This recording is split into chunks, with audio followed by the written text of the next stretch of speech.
দর্শক, সম্প্রতি ইরান তার এয়ার ডিফেন্সের কারসাজি দেখাচ্ছে পুরো দুনিয়াকে। আমেরিকার পঞ্চম প্রজন্মের 20-এরও অধিক যুদ্ধবিমান, ড্রোন ও হেলিকপ্টার ধ্বংস করেছে ইরান। এই অভাবনীয় সাফল্যের পিছনে যে এয়ার ডিফেন্সটি রয়েছে তা হলো বাভার 373। দর্শক, এটি একটি long range mobile surface two air missile air defence system, যা পুরোপুরি ইরানের নিজস্ব প্রযুক্তিতে তৈরি। তবে বর্তমানে যুদ্ধের ভেতর এই সিস্টেমে রাশিয়ার রাডার সিস্টেম কাজ করায় এর কার্যক্ষমতা অনেক বৃদ্ধি পেয়েছে।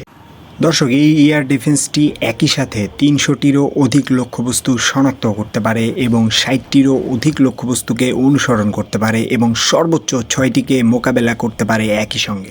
দর্শক, এটির রেঞ্জ 300 কিলোমিটারেরও বেশি, যাতে সায়েদ 4B মিসাইল ব্যবহার করা হয়।